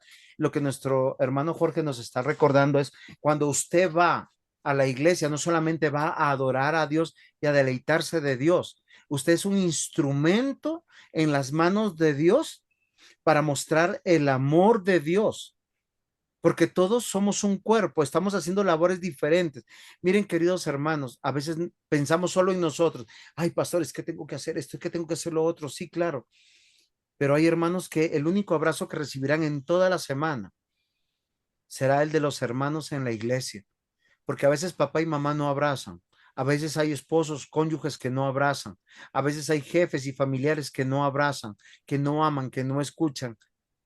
Que y usted se siente como extraño en un mundo tan indolente, tan malvado, porque diciendo muchas de esas personas que nos aman no nos aman, pero Dios nos ama a través de personas. Su amor es real, fidedigno, y créanme que es necesario. Hay muchos jóvenes que en sus casas pasan angustias porque tienen padres crueles, padres cajeros, hermanos que están simplemente ahí compitiendo por un lugar, hogares carentes de amor. Y nosotros vemos que a través de la ley nosotros podemos encontrar que todos los mandamientos de Dios son buenos y perfectos porque se manifiestan. ¿Y qué manifiestan el día del Señor? Los otros 9 mandamientos se manifiestan en un solo mandamiento. Acuérdate del día de reposo para santificarlo, donde tú dices que no tienes más dioses que solo tu Dios, donde tú no tienes imágenes, sino la imagen de Dios ahí en medio, donde tú vas a hacer, sí, juramentos, pero reales y verdaderos que vas a cumplir ahí, donde tú puedes honrar padre y madre. El mejor lugar para encontrarnos con nuestros hijos es la iglesia, porque los hijos que tú ves en la iglesia, que vienen voluntariamente, naturalmente, los verás en la eternidad, porque todos propendemos por la vida, no matamos, porque todos propendemos por la verdad, no adulteramos, porque todos propendemos por ser generosos, por dar y no robamos, porque todos ahí vamos con una intención, hablar el bien de los demás y no hablar de los demás. Y porque nosotros entendemos que Dios todo lo que nos ha dado a todos forma una comunidad y no codiciamos lo de los demás. Nos alegramos de sus triunfos, lloramos con sus desgracias, nos entristecemos con sus derrotas. O sea, hay algo tan maravilloso en el día del Señor que así se como que se amalgaman todos los mandamientos de una vez. Yo no sé si ustedes lo habían visto de esa manera, pero queridos hermanos, toda la ley de Dios es buena y es perfecta, y lo que está manifestando que Dios gobierna sobre nuestra vida en esos 3 aspectos: moral, ceremonial y civil, y es permanente, y esto no va a cambiar, mis amados hermanos. Nosotros tenemos que considerar que estos 3 formas de ver la ley tiene que ver con el gobierno de Dios permanente y no ha cambiado. Hoy nosotros no somos parte de la nación de Israel, somos parte de una nación, y nosotros cumplimos todo lo que Dios nos demanda cumplir dentro de la nación, que lo honre a Él. Igual parte, la parte ceremonial, todos tenemos una iglesia local. No vamos a un gran templo como el templo de Jerusalén. No llevamos sacrificios. No cumplimos leyes ceremoniales que ya están cumplidas en Cristo.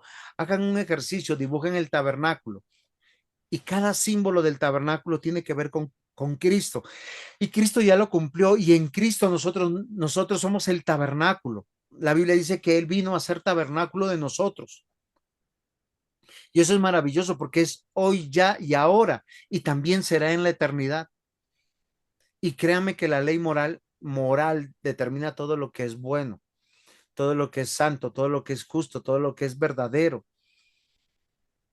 Y usted lo cumpla de la manera que lo cumpla, está agradando a Dios. Y tenemos una sola ley, mis amados hermanos, solo que nosotros la vemos en esta división como departamentalizándola pedagógicamente, pero todas estas regulaciones tienen que ver con que Dios está gobernando en mi vida, en mi corazón, en mi mente. Y eso es maravilloso. Cuando nosotros vemos el Pentateuco, nosotros llegamos a una conclusión: Dios no abandonó a su pueblo, Dios es un Dios de pacto. Y claro, hay una continuidad de la ley y hay una discontinuidad en todo lo que Ya Cristo cumplió, pero los principios, dogmas fundamentales de cada ley están permanentes. Jesús mismo lo dijo, no he venido a abrogar la ley, sino a cumplirla. Y nosotros tenemos que considerar eso. ¿Preguntas hasta aquí?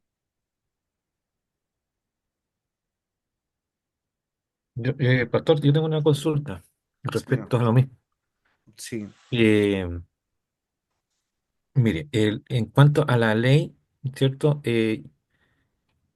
Pienso en mi pensamiento, tiene como una base, ¿ya? Por ejemplo, la ley dice, no adulterarás, pero Cristo, ¿ya? Jesús dijo, el que mira ya a una mujer en forma eh, licenciosa, ¿cierto? Ya ha adulterado con ella, con ella. O sea, ¿qué puedo pensar ahí? muy Que bien.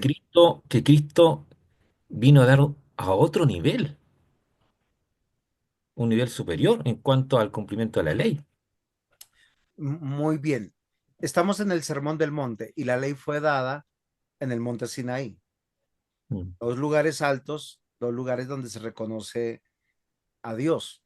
Y hay algo que debe ser claro para nosotros. Cuando nosotros pensamos en el Sermón del Monte, debemos pensar en las coincidencias históricas contextuales con el Monte Sinaí. Y creo que a veces no las pensamos. En el Sinaí están después de haber sido rescatados de Egipto, después de 400 años del silencio de Dios, ¿cierto? Muy bien. Y Jesús está en el Monte de los Olivos impartiendo y recordando la misma ley, no una nueva ley, sino la misma ley. Pero igual, han pasado 400 años de oscurantismo, de silencio de Dios. Después del retorno de Babilonia, hay 400 años donde nosotros vemos que surgen la secta de los fariseos, saduceos, macabeos, esenios, y hay un silencio de Dios, pero está todavía Dios ahí. Recuerden que estas son las similitudes contextuales. Ahora, en el Sinaí, la ley no había sido escrita. Con Jesús ya la ley había sido escrita. Pero ¿qué había pasado? Los que estaban en el gobierno, ellos, entendiendo la ley, que era imposible de cumplirla, ellos tenían una religión que si tú cumples la ley, tú te salvas. Si no cumples la ley, pues no estás bien. Entonces, ¿qué hicieron ellos con las reinterpretaciones de la ley? Por eso Jesús una y otra vez dice, con que los ancianos le dijeron, no matarás, pero yo os digo, le dijeron, no adulterarás, pero yo os digo, ese yo os digo no está diciendo, si ustedes quieren y pueden hacer un estudio de cada uno de los mandamientos, son los mismos mandamientos del Antiguo Testamento, pero cuando Él los explica, no los explica con las citas bíblicas de Proverbios o de los Salmos o de la denuncia de los profetas. Él dice que lo que han olvidado ellos es la profundidad del mandamiento, el alcance del mandamiento. Porque no es solamente no matarás de no apuñalar a alguien o de no coger un mazo o de no ahorcarlo o de no envenenarlo. Si nosotros hacemos un estudio serio de cada una de las exposiciones del Señor Jesús, Él no vino a ampliar ningún mandamiento. Él simplemente recordó lo que dice Proverbio, lo que dice Salmo, lo que dijeron los profetas. Porque la ley de Dios está explicada, demasiado explicada. Cuando dice no adulterarás, vayámonos a Proverbios, todo lo que dice de cómo uno puede adulterar. Con solo ponerle cuidado a las palabras de la mujer que te habla dulcecito. Sí, no, yo no sé, acá en Colombia uno va a la plaza de mercado y te dicen, mi rey, ¿me compras? Amor, mira, tengo la fruta fresca. Sí, y uno dice, oiga, y normalmente las señoras que venden son muchachas jóvenes, con escotes pronunciados, ropa muy ceñida y son muy cariñosas. Te vendan lo que te vendan, casi siempre es eso. Y uno dice, ¿por qué? Pero es lo mismo que dice Proverbios, es lo mismo que dicen los Salmos, es lo mismo que dijo el Señor Jesús. ¿Qué hicieron fariseos y saduceos? Hicieron ya, Eric, ya te doy la palabra, dame un segundito, termino. Entonces, es lo mismo que enseñó toda la escritura. Recuerden que todo el Antiguo Testamento es un mismo el mensaje sobre Cristo, como nos dijo Eric hace un momento, pero también nosotros está basado sobre que amar a Dios y servir a Dios es bajo la ley de Dios. El Pentateuco es el establecimiento de todas las normas específicas. Libros históricos nos manifiestan cuáles son las autoridades que tenían que gobernar con esa ley, la parte civil, ceremonial y moral, determinando lo que es bueno y lo que es malo. Y los libros que nosotros conocemos como poéticos es la ampliación, el detalle de esa ley, cómo cumplirlo. Y uno dice, sí, claro, ya sé cómo no adulterar, cómo honrar a mi padre, a mi madre, cómo no codiciar. O sea, si ustedes ven lo maravilloso, o sea, vamos a tener una, porque a veces solamente los cantamos por cantar o los recitamos por decir, ay, no, que es este proverbio antitético, este es el sintético. Oiga, pero sí, hílelo con el Pentateuco, hílelo con servir a Dios y agradar a Dios. Y cambia eso. El sermón del monte, obviamente, es Jesús diciendo, yo soy Dios. Yo estoy recordándoles la ley del Sinaí, porque Jesús es Dios, es nuestro Señor, es Dios encarnado, Dios con nosotros.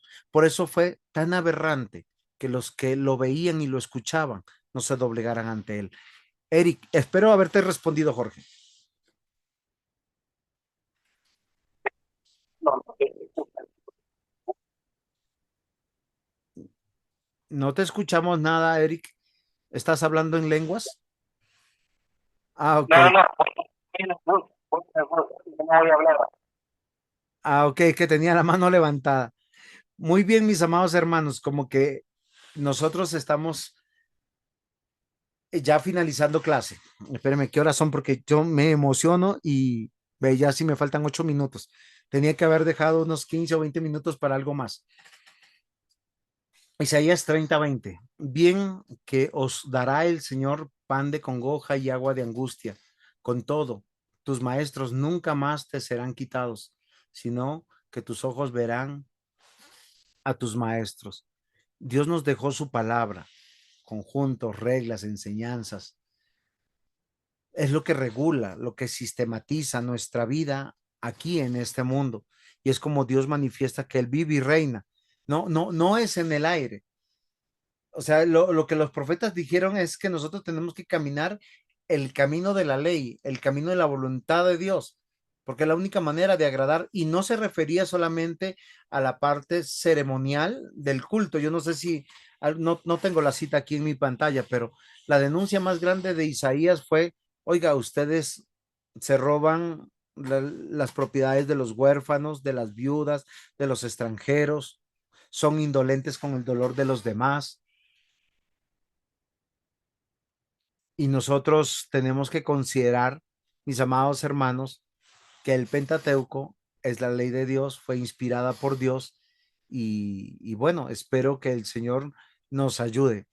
Yo creo que yo cierro mi clase hasta aquí. Tengo algunos versículos bíblicos como están viendo en pantalla, como este del Salmo 27:11 dice, enséñame, oh Jehová, tu camino y guíame por senda de rectitud a causa de mis enemigos. Y hay una relación de vida de bendición cuando yo me sujeto al camino de Dios, a la ley de Dios, y cuando yo me aparto, pues viene la maldición y los enemigos también se levantan contra mí. Hay varios versículos que yo escogí de esta manera que nosotros nos ayudan a entender que tenemos que observar diligentemente lo que Dios quiere que nosotros tenemos que aprender y practicar, porque siempre estaremos en disciplina del Señor. Entonces, la Torá, la ley, no es un fin en sí misma, sino un medio para alcanzar un fin, y es entender y reconocer el gobierno de Dios en nuestra vida, en nuestra iglesia, en medio de su pueblo. Recordar que siempre el propósito de Dios fue manifestarse Él, revelarse Él, manifestar un reino, su pueblo. Entonces, mis amados hermanos, muchas gracias. No olvidemos, Dios es nuestro gobernante supremo y lo hace con su ley revelada, manifiesta. La ley moral es la conducta diaria, está vigente en Cristo. La ley civil es la conducta ciudadana, está vigente en Cristo. Las leyes litúrgicas, bueno, es la conducta litúrgica en el día del Señor, en la iglesia, y está vigente en Cristo. Hay un reino. Muchas gracias, mis hermanos. No sé si hay preguntas y esperar que el pastor Juan Lobos vea la clase y me dé la aprobación si está bien o que hay que corregir, que yo con gusto aprendo y corrijo. Pastor, Eugenio. sí, saludarlo primeramente que todo y pedir disculpas también porque a la presentación no respondí porque estoy desde otro computador en el trabajo, entonces se no tiene micrófono.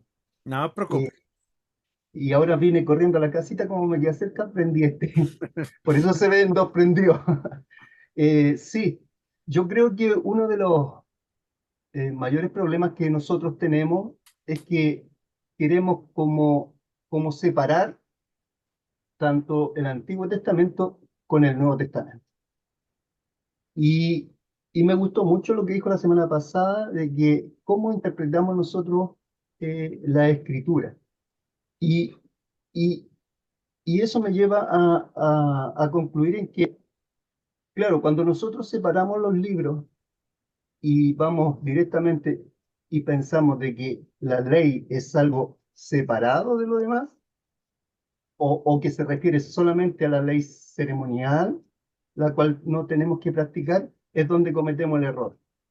Pero mirándolo desde la perspectiva en que usted dijo, bueno, hay que considerar, y ahí vale un poco también poder interpretar, que cuando Cristo habla de la ley, no habla de una ley ceremonial o civil, sino que habla de todo el Pentateuco, de la Torá. Entonces, se nos facilita mucho el poder concebir la idea de que Jesús está hablando, oye, yo no vine a abolir, ¿no es cierto?, el Pentateuco, o sea, todas las leyes, todos los mandamientos, tanto civil, moral eh, eh, y lo demás, sino que el Señor viene a decir, vine para completar lo que le faltaba. ¿Qué es lo que le faltaba? Lo que siempre le enrostró a los fariseos, la esencia de lo que él quiso decir, el fundamento de lo que él quería decir cada vez que nos restringía. Ahora, todo esto, ¿cómo es que nosotros vamos cumpliendo? Solamente no vamos a poder nunca cumplir toda la ley porque no podemos. Pero en Cristo sí es diferente. Porque en Cristo nosotros por fe cumplimos la mayoría de las, o todas las leyes morales. Por ejemplo, no tenemos que ir a ofrecer sacrificios, pero en Cristo cuando nos congregamos, vamos a los servicios, a los cultos, ¿no es cierto? Ahí ya estamos cumpliendo todo lo ceremonial. Manifestamos el amor de Dios, eh, nos alegramos en Él, damos honra a Él, dedicamos nuestro tiempo a Él. Podemos tener palabras expresivas que no vamos a tener en ningún lugar, solamente ahí en ese lugar, porque ese lugar está adecuado para que nosotros podamos adorar a Dios. Entonces, estoy muy contento, me gustó mucho. Y lo otro que quiero resaltar, que para mí ha sido muy beneficioso desde la semana pasada hasta hoy, es que tiene que ver cómo interpretamos, tenemos que enfocarnos nosotros en qué parte, para poder interpretar una escritura, en qué parte estamos. Si vamos a hablar de algún libro, ¿dónde está? ¿En el tiempo de la promesa, del cumplimiento o de la esperanza que tenemos? De la Entonces, consumación. para la consumación, claro. Así que no, yo estoy muy contento y creo que tenemos que aprender a ver la escritura desde ese punto de vista, desde el punto de vista de que hay una continuidad y que nada ha pasado. Cosas que no vamos a practicar, por supuesto que no vamos a practicar, no vamos a volver a sacrificar, pero nuestro sacrificio está constante Qué en bueno, mi Cristo. hermano. Qué bueno, mi hermano. Muchas Muchas gracias. gracias por sus palabras. Solo dos precisiones frente a sus comentarios. Nosotros no cumplimos lo que Cristo ya cumplió. Lo que nosotros hacemos es disfrutar de su obra que está haciendo en nosotros. Por eso yo les decía, hay cosas que nosotros vamos haciendo deleitándonos en la obra de Cristo. Y lo segundo, cuando vamos al día del Señor, no llevamos ningún sacrificio, porque nosotros somos el sacrificio, dice Romanos 12. que nosotros vamos como sacrificio vivo, santo y agradable a Dios. Dios ha hecho eso, o sea, para nosotros vamos y le decimos, Señor, mira, acá estoy, porque es la obra de Él presentándola a Él, pero eso solo se va logrando cuando Dios nos va haciendo caminar por esta vida, entendiendo que no hay nada en esta vida tan valioso como para dejar de ir al culto. Miren, queridos hermanos, no hay nada tan valioso, porque lo único valioso, la única perla de gran precio es Cristo. Y vamos y hacemos lo que tenemos que hacer y con todo seguimos siendo siervos inútiles. Y bueno, Rolando, y vamos terminando.